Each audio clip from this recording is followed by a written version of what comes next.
Welcome to Creepy Chronicles 228.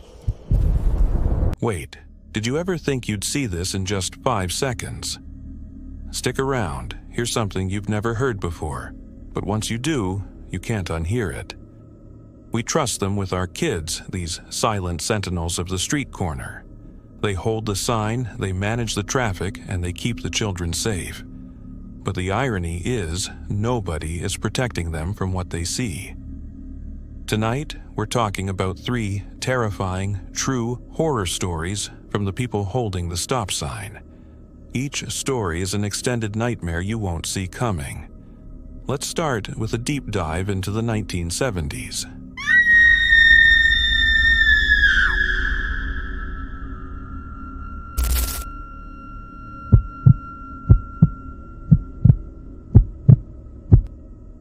The year was 1974.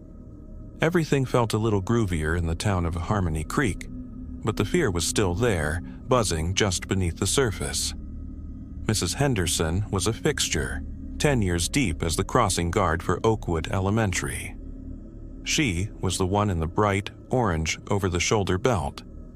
The fluorescent dream cycle belt of doom, as the 5th graders called it. She was solid. She was hip, and she knew every kid on a bike, every beat-up Ford Pinto, and every shaggin' wagon in the pickup line. The incident began on a Tuesday in late September. The sun was dipping, casting long, dusty shadows. She had finished her afternoon shift. All the little dudes and foxy mamas were gone. All the school patrol kids had put away their white sashes. She was packing up her own large red stop sign when she noticed him. Across the street, standing perfectly still at the edge of the curb, was a boy. He never moved. He just stood there, staring at the front entrance of the school. He was too still. He didn't fidget, didn't shift his weight, and wasn't looking at cars or the sidewalk. Just staring at the brick facade. This kid was wearing an old uniform, a heavy wool sweater, dark trousers, and a small, stiff leather book bag. Mrs. Henderson recognized it immediately. It was the uniform design from before the district changed them way back in 1959. It was freaky deaky for sure, but maybe he was just a space cadet whose parents couldn't afford new threads. By the end of this video, you'll know the one secret that changes everything. But let's start at the beginning of Mrs. Henderson's perfect corner turning rotten. This wasn't a one-off. It went on for 3 days. Every time she waved her stop sign, every time she moved to cross the street herself, a car would appear out of nowhere, forcing her to stay put. She couldn't get to him to see what he wanted. She started to bug out. She called the school office. They checked their records. The receptionist, a woman named Patty, told her, "Sounds like some jive turkey is pulling your leg, H. It's probably a mannequin the high school kids deep-sixed out here as a joke." Patty's tone was dismissive, treating the entire affair as a common frustration with the man. Mrs. Henderson felt increasingly isolated.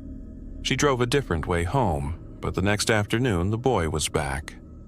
Always after the last bus, always standing in the same spot, and always wearing that faded, old-school uniform. On Thursday, she brought binoculars, determined to see his face. She managed to focus the lenses, but the moment she did, the wind whipped up, pulling the boy's floppy hair across his face, obscuring the view. She could only confirm his shoes were old, scuffed black leather, tied with meticulously perfect laces. She called the non-emergency police line. They gave her the same skinny, "Don't be a bunny. It's just a prank. We don't dispatch for inanimate objects." She desperately wanted to buy it. She told herself, "Right on, it's just a prank." The tension was all about catching the punk who was trying to fake her out. She planned to give that kid a guilt trip to the max when she got her hands on him. That Friday morning, the air was heavy. A thick pea soup fog had rolled in, swallowing the corner. The world was silent, muffled, and the streetlights hummed with an eerie dampness. She had a moment where the street was dead silent. No engines, no birds, no distant voices. This is it, she thought. I'm going to deep six that joke. She booked it across the street, rushing toward the barely visible silhouette. As she got closer, she realized he wasn't standing on the curb. He was standing slightly in the street, in the middle of the painted crosswalk stripe. She reached out her hand to grab the stiff, unmoving shoulder, and just as her fingers brushed the rough wool of his coat, a massive, older model Ford Torino, all chrome and rust, came screeching out of the fog at full speed. Mrs. Henderson screamed and jumped back, the stop sign flying from her grasp. The Torino driver, a woman with large glasses, was leaning on the horn, a sound of absolute terror, sobbing hysterically behind the windshield. The car didn't hit Mrs. Henderson, it hit the boy. Instead of a hollow clatter of plastic or wood, there was a sickening, wet, organic crunch that made the driver's side tire lift and drop with an audible, heavy thump. The car kept going, disappearing into the fog. Mrs. Henderson stood, gasping, staring at the empty space. In the swirling mist, she saw a flash of brass and leather skid across the wet asphalt.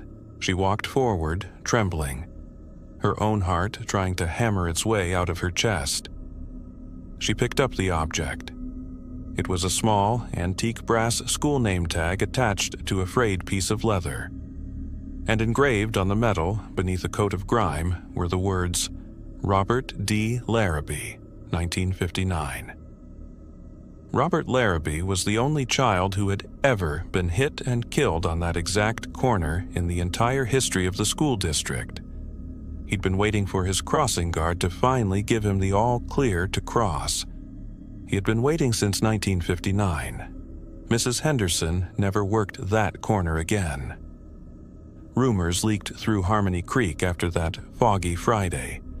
Some said pranksters. Others whispered of a grieving parent who returned each dusk. The gossip were red herrings that let the town sleep. Mrs. Henderson could not. A week later, she went to the district office. The clerk pulled a thin folder. Inside was a photograph of a small boy in the same faded uniform, eyes straight ahead, sweater knitted tight. In the margin, someone had written, "Waiting for the all clear." The words hit her like a stone. That night, she returned to the corner. She waited in the damp air and listened. For a long time, there was nothing but distant tires and a refrigerator's sigh. Then, faint as a heartbeat, she heard small footsteps on the painted stripe. Slow, certain. She held her breath. The steps stopped. A car, 2 blocks over, cut the illusion loose. Neighbors offered explanations. A woman at the grocer's counter said theater kids loved macabre pranks. A man in the diner swore he'd seen mannequins in Janice's yard. Each account was a red herring. Each one pushed the answer away. At the bus stop, a child brushed her ankle with a sleeve. She looked down, only a smear on the curb where paint had flaked. Her chest tightened the way shame surfaces. Then, on a morning when the fog was thin, she noticed a new pin on the school notice board. A strip of faded cloth and beneath it a small brass tag. The letters were readable. Robert D. Larrabee. Below, someone had scrawled in browned ink, "Still waiting." She touched the brass. For one impossible second, the metal felt warm, as if a child's hand had just released it. She pulled her fingers back like they'd been burned. Mrs. Henderson slipped the scrap into her sweater and walked home. The town could keep inventing red herrings. She now carried something heavier, the slow, certain knowledge that waiting, once begun, is hard to end. Sometimes, waking, she reached for a stop sign that was no longer there. And late at night, when the wind sighed across the crosswalk, she sometimes heard a child's soft voice call her name.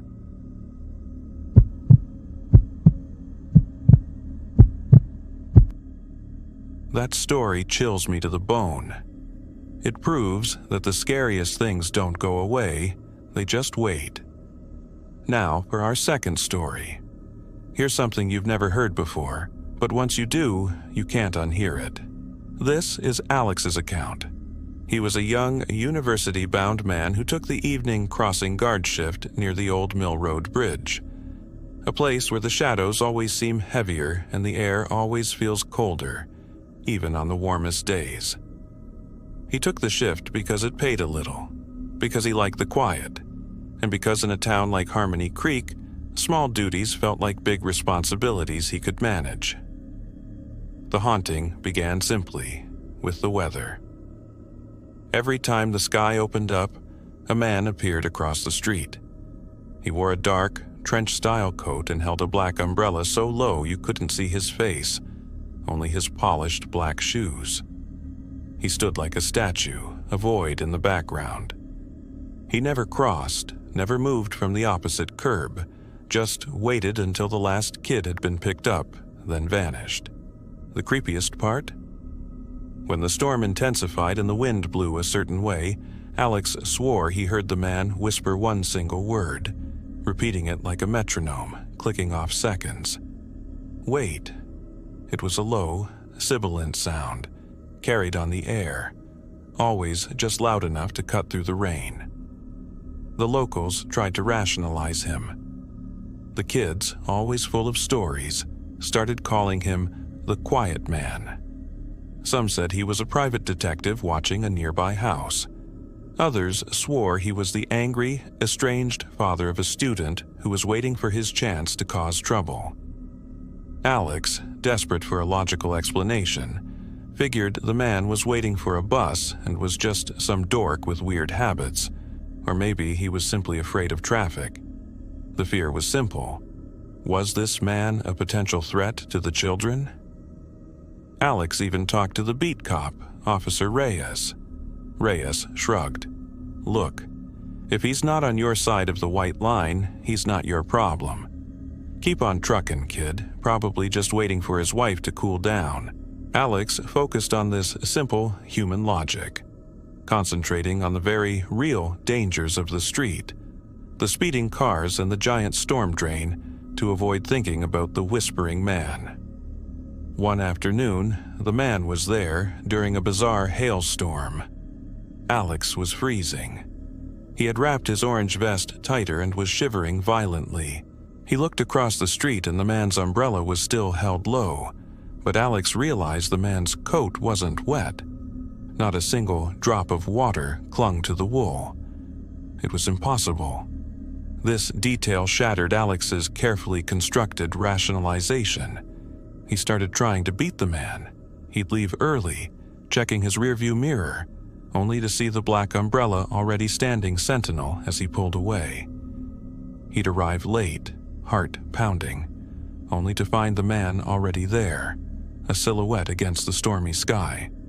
He tried to ignore the whispering, but it grew louder, more insistent. Always the single word, wait. It started to feel like the word wasn't for the traffic. It was for him. One night, a major, unexpected squall hit. It was pure chaos, rain coming down like sheets of glass, the wind shrieking. A truly miserable night. Alex was the last person left. He couldn't see anything, he just knew the shift was finally over. He lowered his stop sign, turning toward his car, feeling relief wash over him. That's when he saw the man across the street. For the first time, the man moved. He put a hand out, raising his umbrella slightly, revealing a flash of a dark blue uniform sleeve. Alex, instinctively thinking the man finally wanted to cross and maybe reveal himself, took one step back into the intersection to signal the non-existent traffic to wait. The very second Alex moved, a massive bolt of lightning split the sky with a blinding, deafening crack. It hit a towering, rotten oak tree by the sidewalk. The entire top half of the tree came down with a sound like a freight train, completely crushing the exact spot where Alex had been standing moments before. Dazed, Alex stumbled back to the curb, clutching his sign, his ears ringing. He looked across the street. The man was still standing there. He slowly raised the umbrella, finally revealing his face fully in the dim light of the street lamp. And it wasn't the face of a detective or a lost father or a jive turkey. It was Alex's face, pale, blue-lipped, and mangled, framed by dried blood. His eyes were wide with a terror that could only come from a traumatic, sudden death. The man mouthed the word one last time. No longer a request, but a desperate final warning. Wait before you cross. He wasn't waiting for traffic. He was Alex's ghost, a harbinger of his own future accident, trying to save himself from the doom he couldn't outrun. Alex quit the next day, forever afraid of rainy intersections. He told himself leaving would be the cure, but small towns are stubborn. Rumors multiplied, a traveling theater troupe passing through, a parapsychology student projecting images, a family resemblance mistaken in an obituary. Each explanation was a tidy red herring that let people sleep and left Alex hollow. He switched shifts, worked in a campus coffee shop, tried to study, and avoided Mill Road like a place with low gravity. But the whisper kept finding him. At night it threaded through dreams until mornings tasted like rain. He tried to prove himself brave. One Friday, he agreed to let two friends stake out the bridge from a safe distance and record the curb with a handheld camera. They joked and lit cigarettes, acting like hunters. For hours, the footage showed nothing but wind and the river's silver. Then the rain started, little at first, then another squall rolling in from the river, and on the footage, an umbrella appeared on the curb, steady and still, though no one stood beneath it when they checked. They played the tape at the diner the next morning, and the room went quiet. Someone muttered, "Fake." Someone else said, "Equipment glitch." The theories were countless. Alex noticed the way people's eyes slid away from him when he entered a room, the small tilt in their voices when they said his name. It was as if the bridge and the man had given him a small, contagious stain. He became, in town gossip, the boy who had seen his own death and refused to cross. He moved 3 states away for college. The city's noise swallowed the whisper for months. He dated, studied, and let new streets teach him patterns. Yet, sometimes, crossing a wet avenue, he would spot a figure under an umbrella and freeze. The reflection in a puddle might show a face momentarily paler than it should be. He learned painfully to breathe and wait. Waiting became a practice. Where he had once hurried through moments, now he stood and let signals decide. He took less for granted. It wasn't that the man had saved him with supernatural power. Maybe he had only nudged a small choice. Maybe caution in small things accumulated into survival. It was ordinary and enormous at once. Years later, after graduation and a move for work, Alex found himself on a rainy afternoon tying a shoelace at a busy intersection. Across the street, a man under an umbrella stepped back onto the sidewalk. The sleeve flashed dark blue for a heartbeat. Alex did not rush. He waited until the light allowed him to go. The man vanished into the crowd. He never discovered whether the quiet man had been a prank, a projection, or a warning from the unknown. The town kept its bridge, and people still told the story when storms rolled in. For Alex, the lesson was simpler. Sometimes the future presses a finger against the glass of the present and whispers one word. You can run, argue, or test every theory, but sometimes the safest act is the smallest: listen. He kept that single syllable like a talisman at hand.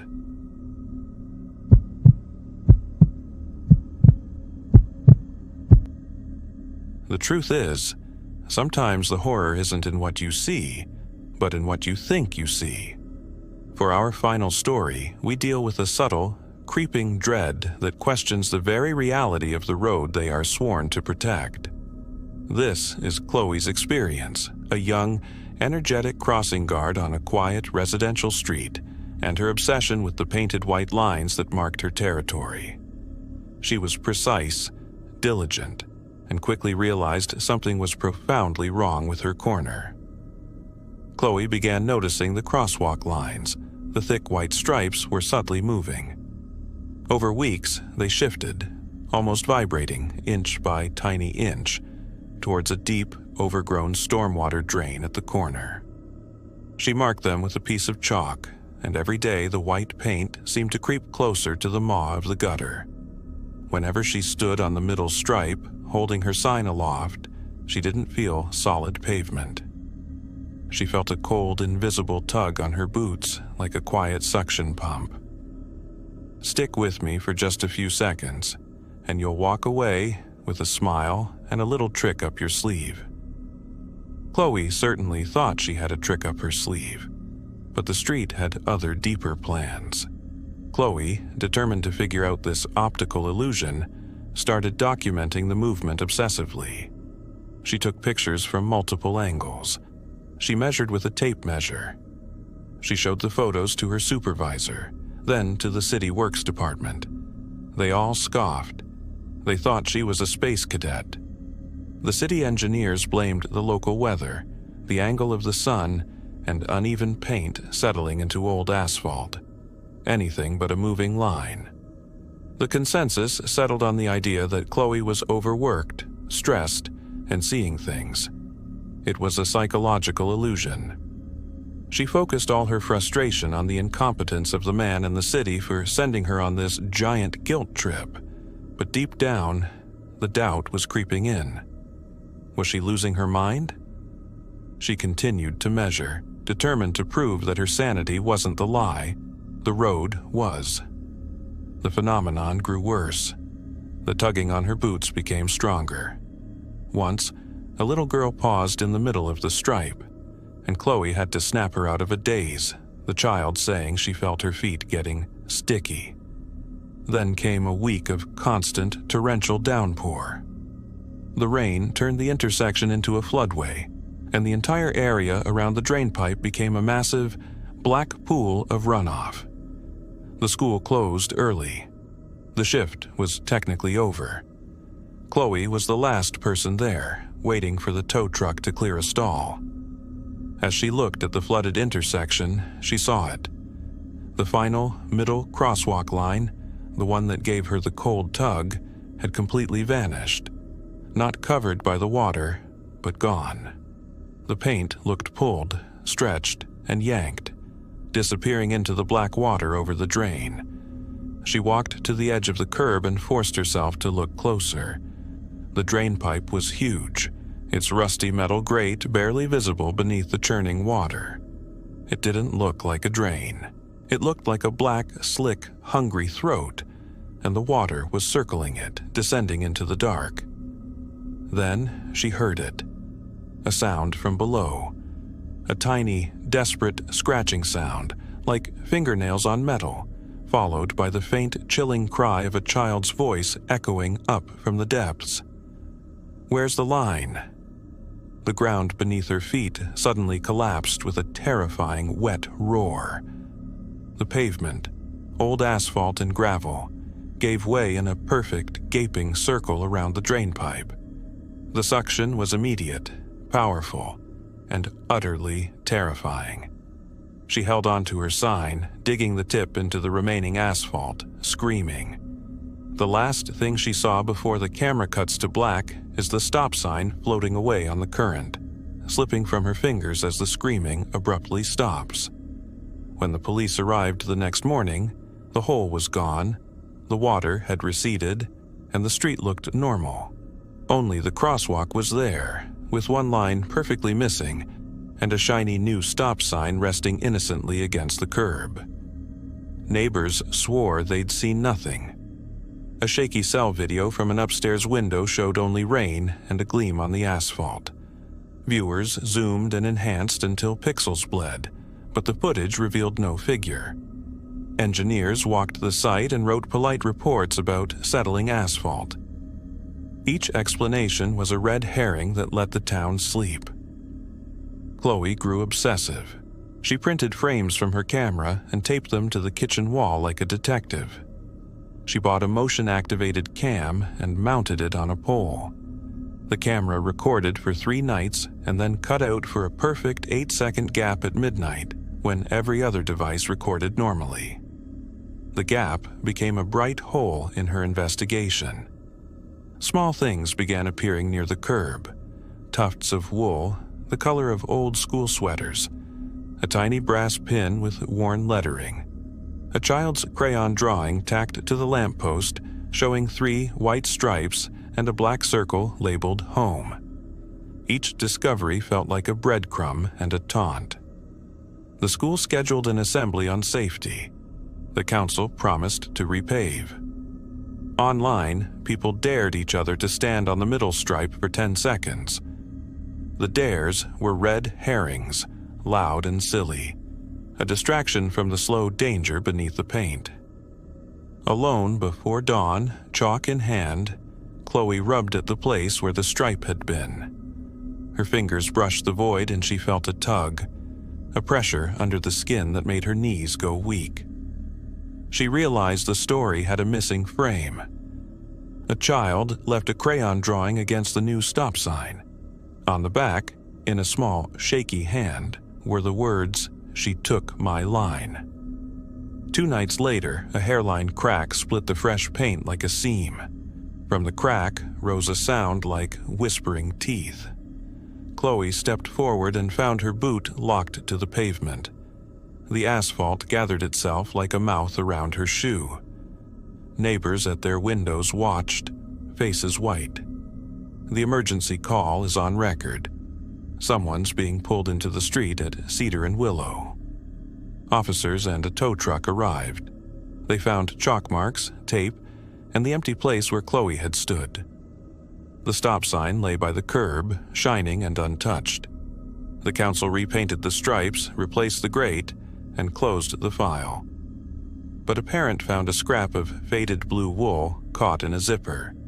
Since then, children crossing that corner sometimes pause, fingertips brushing paint, and whisper into the drain. "Where's the line?" At night, the gutter seems to breathe. Once, a tiny voice echoed up. A question that settles in the throat. "Where's my line, please?" Always, outro. Think about your local crossing guard next time you see them. Are they just waving a sign, or are they battling things you can't see? These are the real horrors of the job. If you made it this far, maybe the shadows are watching you too. Don't just walk away. Hit that subscribe button before the line disappears, or you might just find yourself waiting forever at a corner that doesn't exist. And if you want to make it to the next video safely, prove you were here by commenting Creepy Chronicles 228. Until next time, try not to look both ways.